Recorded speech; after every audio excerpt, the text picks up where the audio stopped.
కార్తీక శుద్ధ పౌర్ణమి. కార్తీక పౌర్ణమి అంటే కార్తీక మాసంలో శుక్లపక్షంలో పున్నమి తిథి కలిగి 15 రోజులు. కార్తీక పౌర్ణమి రోజున చాలా పవిత్రమైనదిగా భావిస్తారు. ఈ పౌర్ణమి రోజున శివాలయాల్లో రుద్రాభిషేకం చేయించిన వారికి సకల సంపదలు దరిచేరుతాయి. కార్తీక మాసంలో వచ్చే పౌర్ణమి హిందువులకు పరమ పవిత్రమైన రోజు. ఇది మహాశివరాత్రితో సమానమైన పుణ్యదినం. ఈ పర్వదినాన్ని త్రిపుర పూర్ణిమ, దేవి దీపావళి అని కూడా అంటారు. మహాభారత కథనాన్ని అనుసరించి కార్తికేయుడు తారకాసురుణ్ణి సంహరించిన రోజే కార్తీక పౌర్ణమి.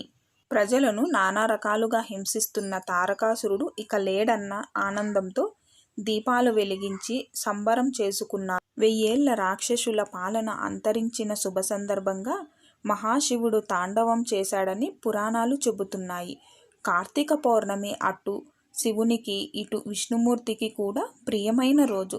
ఈ రోజున దీపం వెలిగిస్తే మనం తెలిసి తెలియక చేసే పాపాలన్నీ హరించుకుపోతాయి. కార్తీక సోమవారాల్లో కార్తీక పౌర్ణమి రోజున రుద్రాభిషేకం చేయిస్తారు. ఈ విశిష్ట దినాన సత్యనారాయణ వ్రతం చేసుకోవడం చాలా శ్రేష్టం. ప్రధానంగా కార్తీక పౌర్ణమి నాడు తెల్లవారుజామున సముద్రంలో లేదా నదిలో స్నానం చేయడం శుభప్రదం. నదిలో స్నానం చేసే అవకాశం లేనివారు ఉదయాన్నే లేచి స్నాన జపాలు ముగించి ఆలయానికి వెళ్ళి దేవుడి దర్శనం చేసుకుంటారు. ప్రత్యేక పూజల్లో పాల్గొంటారు. రోజంతా ఉపవాసం ఉండి సాయంత్రం 365 ఒత్తులతో కూడిన దీపాన్ని వెలిగిస్తారు. రోజుకు ఒక ఒత్తు చొప్పున ఏడాది మొత్తాన్ని సూచిస్తాయి ఈ ఒత్తులు. కొందరు దీపాలను అరటి దొన్నెపై ఉంచి నదిలో లేదా కొలనులో వదులుతారు. ఇంకొందరు శివాలయాల్లో దీపాలు వెలిగిస్తారు. ఆ వీలు లేనివారు ఇంట్లోనే దేవుని ముందు లేదా తులసి కోట ఎదుట దీపం వెలిగిస్తారు. మహిళలు తమ సౌభాగ్యం కోసం పసుపు, కుంకుమ, పుష్పము, తాంబూలాలతో పాటు కార్తీక పురాణం పుస్తకాలను దానంగా ఇవ్వడం చాలా మంచిది. కార్తీక పౌర్ణమి నాడు శివాలయాల్లో దీపారాధన చేయటం అంటే ముక్కోటి దేవతలను పూజించడమే.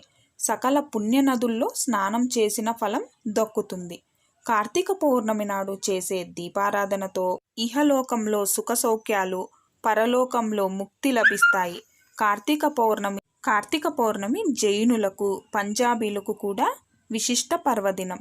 గురునానక్ జయంతి కూడా ఈ రోజే.